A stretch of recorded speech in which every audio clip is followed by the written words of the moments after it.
Bonjour Fabien Roussel. Bonjour. Le maire de Parc-Pény, on vient de l'entendre dans le journal de 7h30, Louis Alliot, a annoncé l'ouverture de 4 musées gratuitement pendant un mois en respectant la jauge de 10 mètres carrés par visiteur. Alors le préfet des Pyrénées-Orientales va déposer un recours dans le tribunal administratif. Il a raison, Louis Alliot ?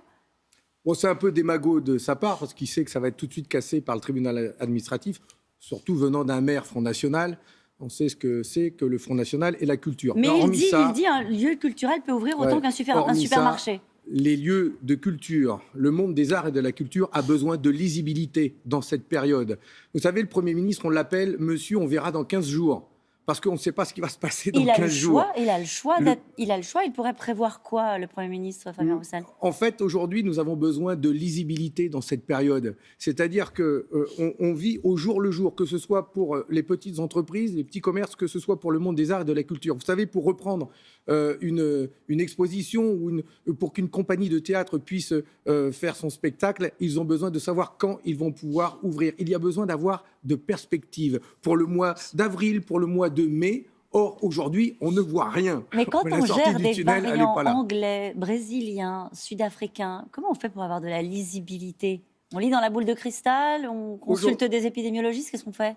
Aujourd'hui, le président de la République a fait un pari, a fait le pari de ne pas confiner le pays et d'avoir un plateau haut, c'est-à-dire un nombre de contaminés par jour très élevé, plus de 20 000 personnes par jour, et donc un nombre de décès très élevé, entre 400 à 500 dans les hôpitaux, les EHPAD ou à domicile. C'est énorme. Le coût sanitaire est important pour le pays. Mais en il fallait fermer, c'est ce que vous dites, Fabien Roussel.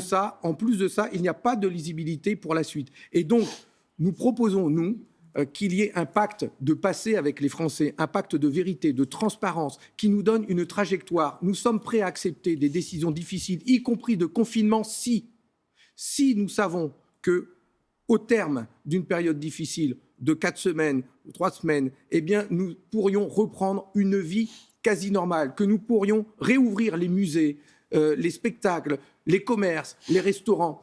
Les restaurateurs, aujourd'hui, savent bien que c'est compliqué de réouvrir avec les différents variants. Mais ils aimeraient bien savoir s'ils peuvent ouvrir au mois d'avril ou au mois de mai. Fabien Roussel, vous vous souvenez que c'est ce qu'on a fait ?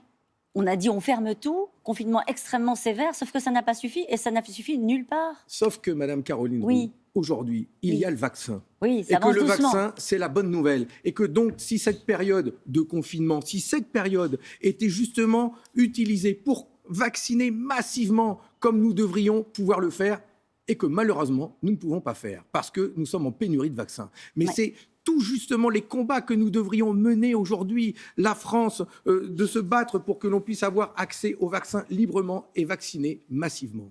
Et pour ça, vous demandez à ce qu'on oublie les brevets sur les vaccins et que ça devienne un bien universel. C'est pour cela qu'aujourd'hui, je vais interpeller le président de la République et lui demander de s'adresser à l'OMC et à l'OMS, l'Organisation mondiale de la santé et l'Organisation mondiale du commerce, pour enclencher l'article 31 du Code de la propriété intellectuelle qui permet de lever les brevets sur les vaccins et d'obtenir une licence publique permettant à chaque pays de pouvoir produire librement et massivement les vaccins.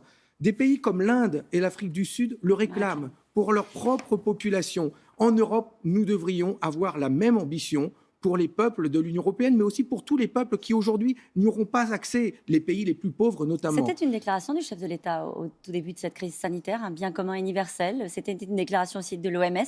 Ah oui, il a fait beaucoup de déclarations, le président de la République. Il a ça, des belles phrases. Il sait en emprunter. En revanche, nous avons besoin d'actes aujourd'hui. Nous avons besoin que nos centres de vaccination soient alimentés en vaccins massivement. C'est dit, l'appel est lancé. Fabien Roussel, un autre appel lancé par la patronne de la BCE. Elle est habituellement assez discrète, s'appelle Christine Lagarde. Et ce week-end, elle a déclaré qu'annuler la dette était tout simplement inenvisageable.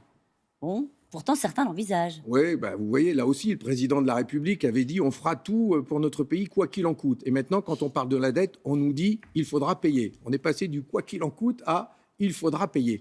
Eh bien, en même temps que l'on parle de cette dette, eh bien, nous découvrons aujourd'hui encore un nouveau scandale d'évasion fiscale. Alors, Christine Lagarde nous dit aux Français il faudra payer, et nous découvrons qu'au Luxembourg, il y a 140 000 entreprises offshore qui sont autant de réceptacles qui accueillent les dividendes et les plus-values boursières, y compris des Alors grandes 6 fortunes 500 françaises. milliards d'euros avec des fortunes de multinationales, d'artistes, de sportifs, parfois de criminels, le tout effectivement au plein cœur de l'Europe. Vous ne découvrez pas que c'est un paradis fiscal, le Luxembourg? Ah non, nous Ah ne bon? découvrons pas, non. Y compris, j'ai déposé un texte de loi Oui. pour lutter Alors, contre qu'est-ce qui est ces nouveau? paradis fiscaux, tous ces paradis fiscaux.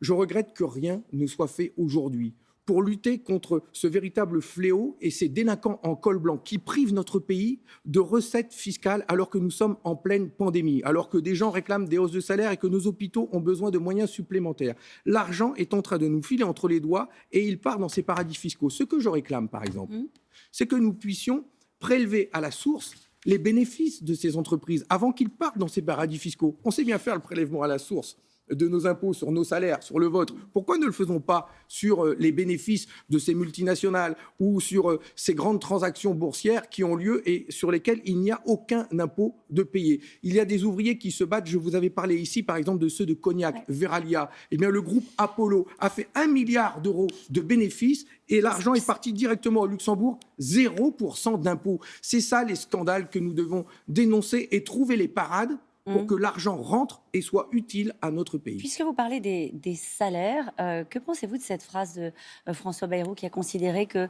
vous faisiez partie de la classe moyenne à 4 000 euros? Alors, vous savez, quand on gagne 800 à 900 euros net par mois, je pense à toutes ces femmes qui sont en temps partiel imposées et qui travaillent à 80% et qui ont 800 à 900 euros net par mois, ou tous ces retraités qui ont la même pension. 4 000 euros, c'est beaucoup. Ça, c'est beaucoup, par contre. Après, pour des cadres, ce sont des salaires qui sont dans la moyenne des salaires. Il dit que cette polémique est absolument absurde. Il ne faut pas stigmatiser ceux qui gagnent, ceux qui réussissent. Ben, oui, je peux comprendre ça. Ouais. Mais aujourd'hui, la question, ce n'est pas forcément ceux qui gagnent 4 000 euros. Encore une fois, je pense à tous ces salariés en seconde ligne dont avait parlé le président de la République, qui portent le pays à bout de bras, les caissières, les infirmières, mais aussi les routiers, ceux qui sont aujourd'hui obligés de travailler, qui ne peuvent pas faire du télétravail. Eh bien, eux, ils n'ont pas eu de hausse de salaire. Et c'est pour ça que je pense d'abord à eux, ceux qui sont au SMIC ou autour du SMIC. C'est quoi une candidature communiste à la présidentielle sans outrance? C'est quoi? C'est l'ambition que nous souhaitons porter, mais nous ouvrons le débat. Rien n'est décidé. Rien n'est décidé. Ce sera au mois de mai. Nous ouvrons le débat. L'objectif, c'est que pendant cette crise où nous voyons justement, nous parlons d'évasion fiscale, nous parlons de dividendes réalisés par les grandes multinationales, et je fais la différence avec les petites entreprises, il y a besoin de porter un projet qui replace l'être humain, l'écologie, le climat au cœur de l'ambition pour notre pays. Ça veut dire un projet communiste pour notre pays, qui sortent de ce système capitaliste et respectent. Jusque-là, c'est cohérent avec ce qu'ont fait les communistes depuis toujours. Ça veut dire quoi sans outrance? Ça veut dire que vous ne croyez pas qu'on fait avancer les choses avec le bruit et la fureur, comme la France insoumise? C'est vous qui parlez de la France insoumise et du bruit et de la fureur, mais les outrances, elles sont de partout dans notre pays, comme les excès. Eh bien, il faut savoir porter une ambition pour notre pays en étant respectueux de tous et de toutes. Merci beaucoup, Fabien Roussel.